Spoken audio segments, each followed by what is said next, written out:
Bonjour à tous et à toutes. Et aujourd'hui, différentes prononciations de la lettre E de l'alphabet français. On est dans la troisième possibilité, c'est le E muet. Dans ce cas-ci, on va expliquer le E muet ouvert, d'accord? Premièrement, il faut savoir pourquoi on l'appelle E muet. J'explique toujours ça. On l'appelle E muet parce que c'est le son que les personnes qui ne parlent pas, c'est-à-dire les sourds-muets, les muets, c'est le son qu'ils émettent quand ils veulent nous expliquer quelque chose avec des gestes. C'est vrai, ils n'arrivent pas à parler, mais ils émettent un son. Et c'est le son E ouvert ou E fermé. N'importe lequel. C'est pour ça qu'on appelle E muet ouvert. Dans ce cas-ci, on va voir le E muet ouvert. Quand est-ce qu'on prononce E muet ouvert? Avant, j'avais expliqué le E fermé, j'avais dit les monosyllabes pluriels, on prononce E fermé. Par exemple, les. Regardez ici la première possibilité, on en a 4, vous les voyez, 4 triangles. Le premier, monosyllabe singulier. On prononce E muet, par exemple, le, me, te, ce. C'est pour ça que quand on parle en français, un français sait si c'est pluriel ou si c'est singulier. Parce que si je dis le garçon, je sais que le n'a pas de S et garçon non plus. Par contre, si je le prononce avec E fermé, je dirais les garçons et je dois ajouter un S à le et un S à garçon.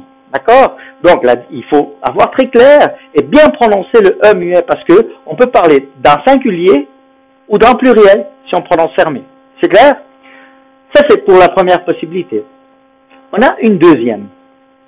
C'est le E, on écrit E, sans accent, ni grave, ni aigu, ni circonflexe, aucun accent, suivi d'une seule consonne, est situé dans la première syllabe du mot.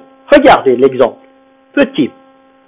E, sans accent, suivi d'une seule consonne, est situé dans la première syllabe du mot. On prononce petit, venir. Qu'est-ce qui se passe s'il n'est pas situé dans la première syllabe? Comme par exemple, le mot événement. Regardez, ce E, il est muet aussi, mais il n'est pas situé comme petit et venir dans la première syllabe. Alors, qu'est-ce qu'on fait les Français? On le mange et on ne le prononce pas. Et on dit événement.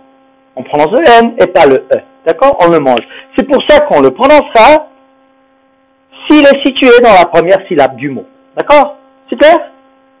Troisième possibilité de prononcer muet, c'est EU plus une consonne prononcée. C'est-à-dire, la consonne qui vient après se prononce. Par exemple, neuf, seul, jeune, heure, neuve, meuble. Vous voyez qu'on prononce la consonne.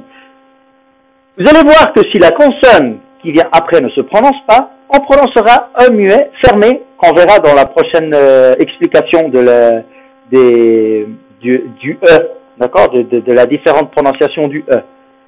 Si on prononce la consonne qui vient après, alors c'est E muet ouvert.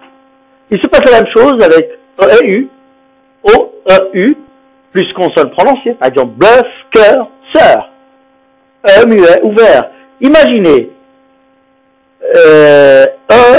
EU, et après on ne prononce pas la consonne. Par exemple, le ne, un ne, terminé en D. On ne prononce pas la consonne, donc c'est fermé. Ici, on prononce les consonnes, donc c'est E muet ouvert.